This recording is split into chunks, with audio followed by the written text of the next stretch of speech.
Let's take an American community, a nice American community, and pop this big bowl over the whole thing so nobody can get out and nobody can get in. And let's see what happens.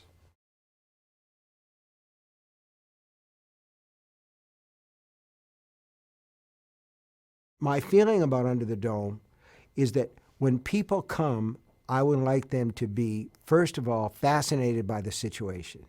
I love stories about ordinary people in extraordinary situations, to see how some people will rise to that situation and some people will crumble.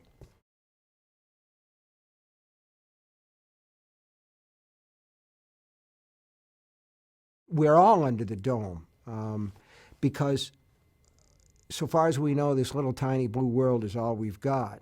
There's nowhere else to go. You can go to Mars and you can land a rover on there, but what it finds essentially is dirt with no microbes or anything in it. So I thought, this is what we've got, and resources are finite. Population is exploding. The environment is degrading. And if you put one little town in Maine, because Maine's what I know, if you put them under the dome, you create this perfect metaphor for everything that we're facing in the macrocosm. Here under the dome is microcosm, and our world is macrocosm. And I thought, this is terrific.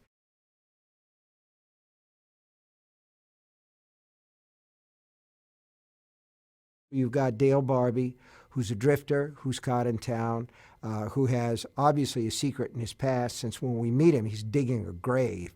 Not the same as the book, but Dale Barbie is still basically the same character.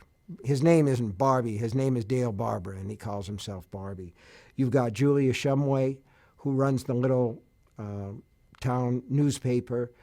You've got Big Jim Rennie, who is this city councilman who's always been kind of a big fish in a small pond.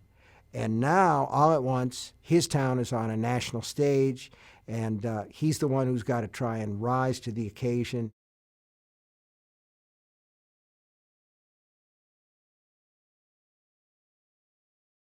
There are a lot of things that are fun to play around with. The lack of law enforcement, and then you ask yourself, if somebody, a strong man like Jim Rennie, really takes control, when does that strong leadership turn into dictatorship? So there are a lot of issues there too. A lot of things to play around with that are fun.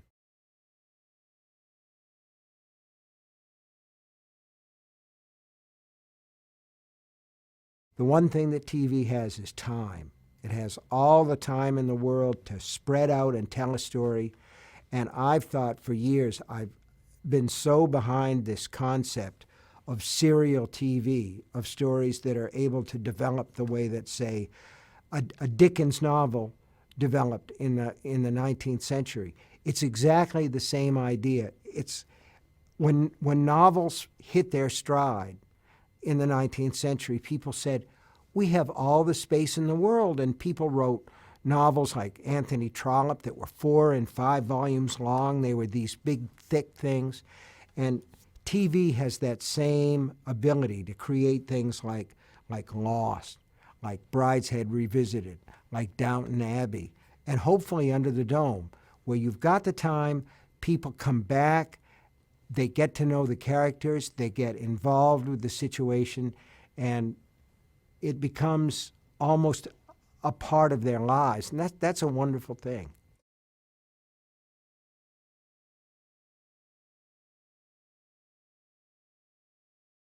I thought that the choice, Niels Arden Pleb, for the pilot episode of Under the Dome was actually pretty genius.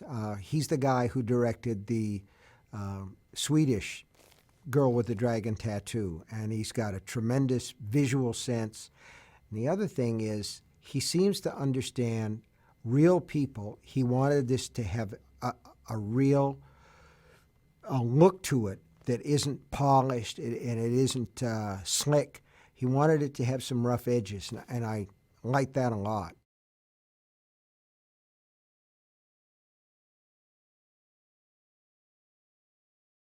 We're going to try to make this a character-driven show, but nobody's shying away from the big effects, I can tell you that.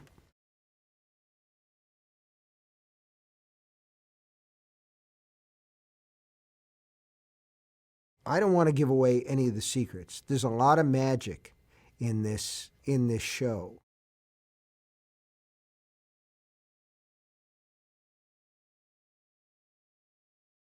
I want everybody to like something. Naturally, that doesn't happen, but you hope for the widest possible audience. In other words, we're not narrowcasting here. We're not trying to get people that are in their 40s, 50s, and 60s. We're not trying to get people who are 18 and 19. We like them all. We like Under the Dome to be a family fright.